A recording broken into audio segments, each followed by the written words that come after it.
देखिए, इस समय हम लोग देवघर एम्स के ठीक मेन गेट पे खड़ा है। कौन बनेगा मुख्यमंत्री के कार्यक्रम में हम लोग देवघर आए थे, लेकिन इसकी भव्यता को देखकर हम रह ना पाए, क्योंकि हमारे साथ राम नारायण शर्मा भी इस समय मौजूद हैं।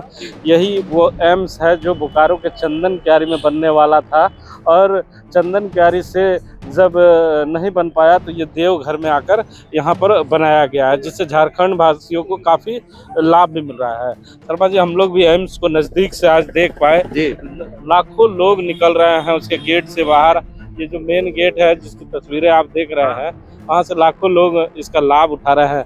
कितना अफसोस होता है कि ये हमारे ज़िले में बनने वाला था, अब यहाँ। बिल्कुल देवघर के लोगों को मुबारक, लेकिन टीस तो होती है नहीं हिमांशु जी कि जिगर का टुकड़ा चंदन क्यारी से चलकर बाबा नगरी में आ गया। हमारे यहाँ बनता बहुत पिछड़ा क्षेत्र कहा जाता है चंदन क्यारी को।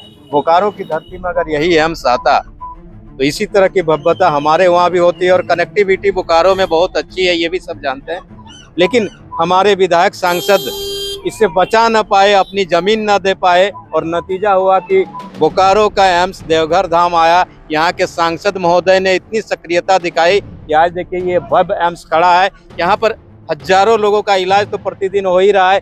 बिहार, झारखंड, बंगाल और अलग अलग प्रदेश के लोग आ रहे हैं। लेकिन उसके साथ साथ सबसे बड़ी बात है हिमांशु जी की यहाँ मेडिकल कॉलेज की पढ़ाई भी शुरू हो गई है, और मेडिकल के बच्चे यहाँ पढ़ाई करेंगे, जिसके लिए हम बोकारो वासी कब से सपना देख रहे थे। वो सपना पूरा नहीं हो पाया, लेकिन एम्स चूंकि देवघर में आया है तो चलिए देवघर को एक नई पहचान भी मिल गई, क्योंकि देवघर बाबा नगरी के नाम से तो प्रसिद्ध था ही, लेकिन अब एम्स के नाम से भी जाना जाएगा। यहाँ के जो सांसद हैं निशिकांत दुबे, उनके अथक प्रयास के बाद उन्होंने अपने लोकसभा क्षेत्र में तो जरूर ले आए, लेकिन आज आपको भी अफसोस हो रहा हो, क्योंकि इसके अगल बगल में आप देख रहे हैं कई किलोमीटर तक किस तरह लोगों को रोजगार मिला है एम्स को आने के बाद। ये वही बात मैं बता रहा हूँ कि जब कोई बड़ा इंस्टीट्यूशन आपके क्षेत्र में आता है, उससे कई तरह की चीज़ें रास्ते खुलते हैं।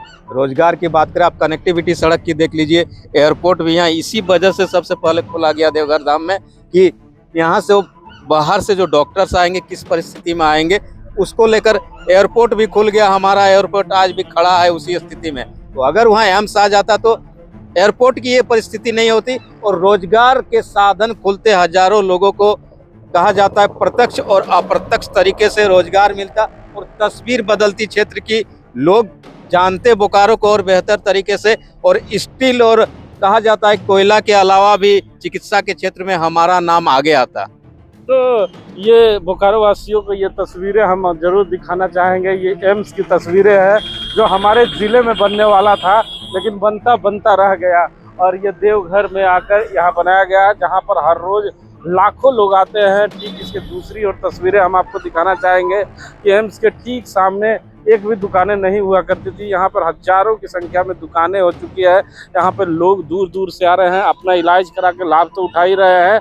जो यहाँ के स्थानीय लोग हैं वो व्यापार यहाँ पे कर रहे हैं, और व्यापार कर कर अपना जीवन यापन करने का भी व्यवस्था कर रहे हैं। कई लोगों को एम्स के आने के बाद यहाँ पे लाभ मिला है, क्योंकि अपना इलाज कराने के लिए लोग दिल्ली, बम्बई, बेंगलोर जाया करते थे, और झारखंड में एम्स आने के बाद लोगों में एक खुशी का भी माहौल है।